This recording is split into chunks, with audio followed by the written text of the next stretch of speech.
as a junior doctor and also as in a non-training position in the same hospital. In addition, my family have attended as patients. My wife works within the Lewisham Borough and has an organisation that works with disadvantaged youth within the area. And for the purposes of this People's Commission, what is your specific expertise and how can you assist? Hopefully I can provide the Commission with some insight as to the workflows that we have within the A&E department, how we work within the borough and how we work with the patients that we have, and also some insight into the process or lack of process that the TSA engaged with the emergency department regarding those workflows and information. So if we take that in stages, first of all, the people of Lewisham, the patients, how will these proposals affect those people? Right. Our department sees over 115,000 attendances every year. It's a number that's going up fairly dramatically as well. The proposals allege that what is left in place we will be able to see approximately 75% of those patients still. This has been challenged without any response to our challenges.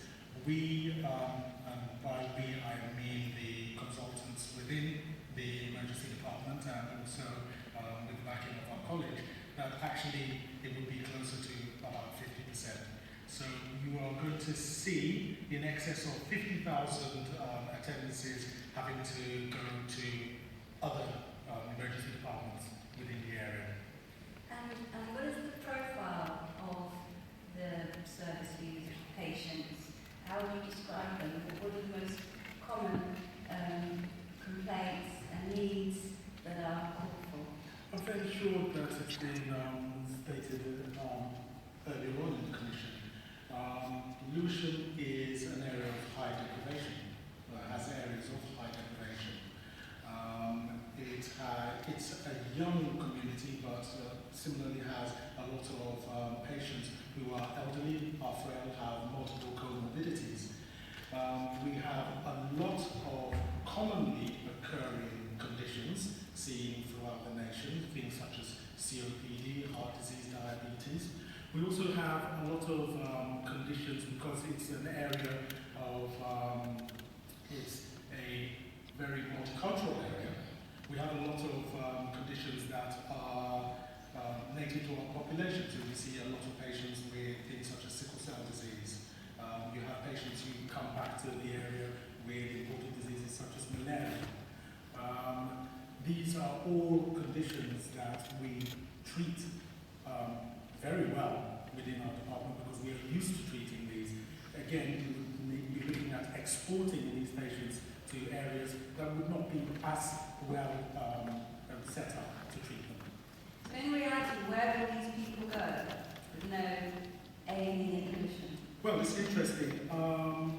Previously, somebody had, I believe the gentleman who was first here speaking on behalf of Parkinson's patients, there had been a previous inquiry where the so-called a picture of health for South East London, where they had looked at where patients would go if there was no A&E in Lewisham. And all of the modelling that they showed pointed out that patients would, in order to take advantage of the public transport links, would have to go more centrally. They would need to go to places like King's, they would possibly go to St. Thomas's. That's where all of the links are. However, the TSA seems to take an opposite view, that people would easily be able to go to Queen Elizabeth Hospital, Woolwich. My understanding is that they believe that that would only involve a journey of, on average, 1 minute more. I think the people's personal understanding of that, and sorry to cite YouTube links, might beg to differ. So in your view, where are they most likely to go? They are most likely to go more centrally. They would most likely go to King's College Hospital And when the picture of health was carried out previously, King's College Hospital were quite clear that they would not be able to quote, they would not be able to deal with that increase in volume, and that volume has only gone up since then. Okay. What about the ambulance service? We've a very good relationship with the London Ambulance Service. The emergency department has pretty much been a stronghold within South East London. It's been the place that has been known both by NHS London, by the control services in London Ambulance Service, as the departments that you can fall back on when other places are overwhelmed.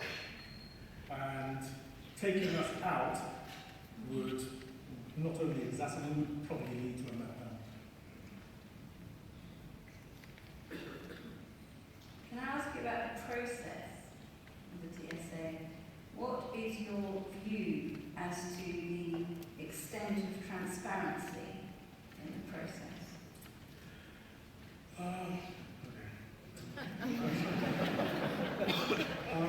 With regards to transparency, I was not personally brought in or privy to the meetings. Colleagues who were essentially told, this is what is going to happen. Your comments may be invited, but they are not necessarily going to be taken into consideration, and they are not necessarily going to be taken as part of the final considerations either. In addition, the most interested parties, the various departments such as the A&E, maternity services, pediatrics, and the rest, decisions appear to have been taken based on data that none of these departments had actually presented to them.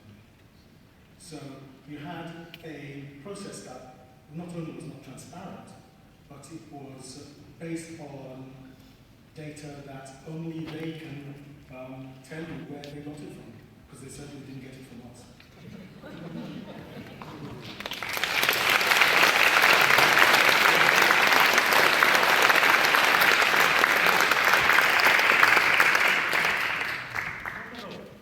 And finally, I know that you want to say something about the planning of the changes.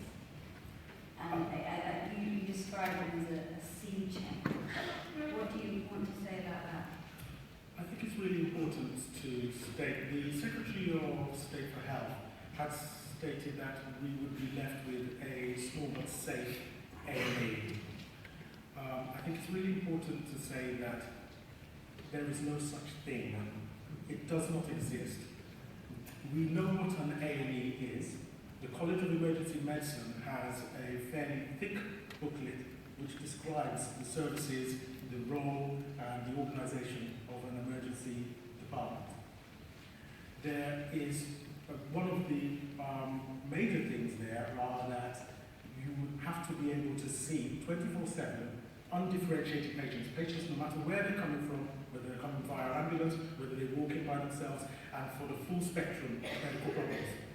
And in addition, you need to have 7 essential services in support of that A&E department. What they have stated is that Lewisham would lose 4 of those essential services: pediatrics, acute medicine, surgery, and in addition, intensive care. That is not an emergency department, that is not an A&E, safe, small, or otherwise. So this is a model that is known only to the Secretary of State himself and to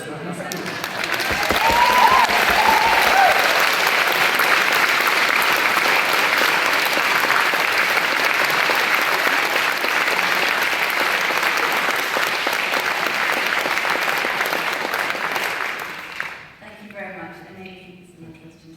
Yes, just to corroborate that, I mean, if it isn't an A&E, what is it? That's a very good question. It had been put to them that what you were describing is an urgent care centre. I note that they are loath to describe it as such because that would, I hate to use this term, would put a lie to the term that the Secretary of State has saved our A&E.